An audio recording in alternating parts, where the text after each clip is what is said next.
ગઈકાલે આપણને સ્વિગીના Q2ના પરિણામ જાહેર થતા દેખાયા અને લિસ્ટિંગ બાદ આ પહેલા પરિણામ આવ્યા છે. આ પરિણામ પર ફૂડ ડિલિવરી બિઝનેસમાં ઓપરેટિંગ ગ્રોથ જોવા મળ્યો હતો.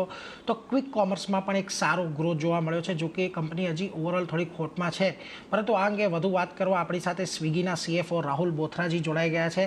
राहुल सर, स्वागत आपका CNBC बाजार पर और वेरी गुड मॉर्निंग सर. सबसे पहले तो आपसे जानना चाहूँगा, जो आपका कॉन कॉल हुआ है उसके अंदर आपने फूड डिलीवरी बिजनेस को एक 18 से 22% के ग्रोथ की उम्मीद आपने जताई है. आपको लगता है ये इंडस्ट्री से भी ज़्यादा अच्छा ग्रो यहाँ पर हो पाएगा? हाँ जी, गुड मॉर्निंग। बिल्कुल। सो हमें जो अपने लास्ट के 3 क्वार्टर्स में आप देखोगे तो हमने इंडस्ट्री ग्रोथ रेट से थोड़ा सा ज़्यादा ही ग्रोथ दिखाया है। और जो हमारा जो नया इनोवेशन मार्केट में आया है, स्पेशली अभी जो नया 10 मिनट का हमने फूड डिलीवरी लॉन्च किया है बोल्ट, और काफ़ी अफोर्डेबिलिटी इनिशिएटिव्स भी लॉन्च किए हैं। तो जो मैनेजमेंट का फोकस है वो अभी जो पहले प्रॉफिटेबिलिटी पे था, अभी हट के ग्रोथ पे हो रहा है। लास्ट के 2-3 क्वार्टर से हमने काफ़ी नए इनिशिएटिव्स लॉन्च किए हैं, और इसे चलते हमें लगता है कि हम इंडस्ट्री लीडिंग ग्रोथ यहाँ से दिखा पाएंगे।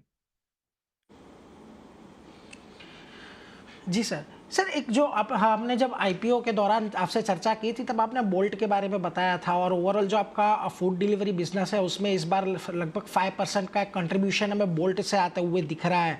सर, यहाँ पर क्या टारगेट लेकर चल रहे हैं? ये कंट्रीब्यूशन आने वाले टाइम में कितना बढ़ सकता है? और सर, खास करके ये ओवरऑल फूड बिजनेस से कितना प्रॉफिटेबल है? तो जो फूड डिलीवरी बिजनेस है हमारा, पिछले क्वार्टर में हमने 1.6% पॉजिटिव एबिटा दिखाया है, जो एक्चुअली डबल हो गया है पिछले क्वार्टर से। सो पिछले क्वार्टर में 0.8% था। इस क्वार्टर में 1.6% हो गया है। जो हमारा गाइडेंस है कि मीडियम टर्म में हम 5% पॉजिटिव एबिटा दिखा पाएंगे इस बिजनेस में। तो इसलिए हमें काफ़ी उत्साह है कि हमने बहुत जो डिलीवरी दिखाई है, अपना कंट्रीब्यूशन मार्जिन इंप्रूवमेंट, और ऑल्सो जो हमारे खर्चे हैं वो हमने कम किए हैं बिलो कंट्रीब्यूशन मार्जिन, जिसके चलते हमें स्केल का भी बेनिफिट मिल रहा है, और कंट्रीब्यूशन प्रॉफिट भी बढ़ रहा है, और एबिटा प्रॉफिट भी बढ़ रहा है।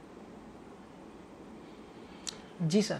सर, एक क्विक कॉमर्स के ऊपर एक आपसे राय लेना चाहूँगा. वहाँ पर अभी क्या आपके ग्रोथ प्रोजेक्शन है? किस तरीके की ग्रोथ अभी फ़िलहाल हमें देखने को मिली है, और यहाँ पर आगे जाके कितना स्केल अप करने की आप आशा रख रहे हैं?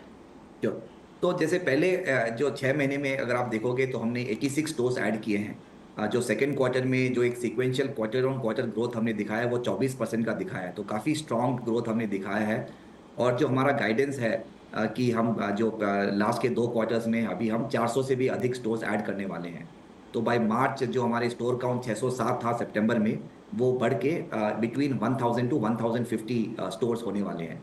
तो काफ़ी ग्रोथ इस इन्वेस्टमेंट्स हम डाल रहे हैं। हम नए शहर भी बढ़ा रहे हैं। तो सितंबर अभी इस आज तक हमने 54 नए नए शहर अभी हम अवेलेबल है, और ये नंबर 75 से 80 तक हम ले जाएंगे। जी सर. और सर, एक चीज़ ये भी जानना चाहेंगे कि ओवरऑल अभी आपने एक स्कूटसी के अंदर भी एक नया इन्वेस्टमेंट अनाउंस किया है सर, और वहाँ पर क्या अभी आपका फोकस है? क्या एक एसेट लाइट मॉडल रहेगा? किस तरीके से वहाँ पर आप अप्रोच करेंगे ग्रोथ के लिए? हाँ।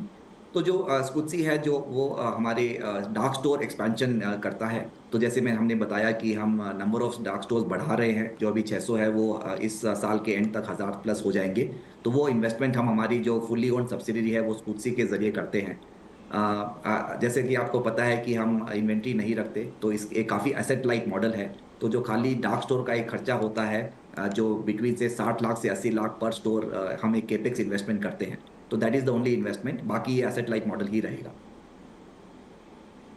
जी सर. और सर, हमें ओवरऑल एक इंडस्ट्री देख रहे हैं क्विक कॉमर्स के अंदर, एक बहुत सारा कैपिटल रेज भी हो रहा है. हालांकि आपका IPO भी अभी आया है, लेकिन स्पेशली ये पर्पस के लिए कोई फ्यूचरिस्टिक प्लान है आपके फंड रेजिंग के लिए? जी। तो जैसे अभी आपने देखा कि हमने आईपीओ में 4500 करोड़ प्राइमरी कैपिटल रेज किया है। इसके चलते हमारी जो बैलेंस शीट है, जो हमारा कैश ऑन बैलेंस शीट है, वो 8800 करोड़ हो गया है।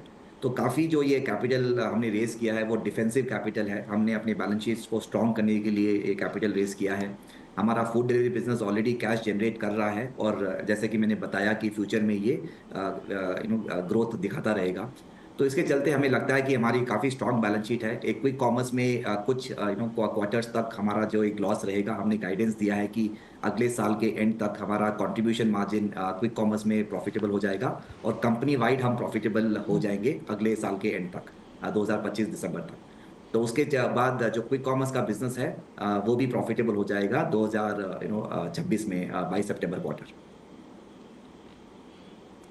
Okay sir. और सर एक चीज़ और भी लास्ट आपसे पूछना चाहूँगा, थोड़ा मार्केट शेयर लूज हुआ है अभी के रिसेंट टाइम के अंदर, यहाँ पर कोई आप नई स्ट्रेटजी यूज़ कर रहे हैं मार्केट शेयर गेन करने के लिए? ठीक, तो जो फूड डिलीवरी बिजनेस में आप देखोगे तो लास्ट के 3 क्वार्टर में हमने इंडस्ट्री ग्रोथ के साथ हम ग्रो किए हैं, तो ऐसे हमने कोई मार्केट शेयर लूज नहीं किया है। जो मार्केट शेयर एक लॉस हुआ था वो 2021-22 में हुआ था। वो काफ़ी नए छोटे शहरों में जो हमारा एक ऑपरेटिंग मॉडल था वो एक फ्रेंचाइजी लेड मॉडल हुआ करता था, जिसको हमने चेंज किया और उसके चलते हमने खुद के ऑपरेशंस लॉन्च किए and we have been continuing to gain market share in दो स्मॉलर सिटीज़।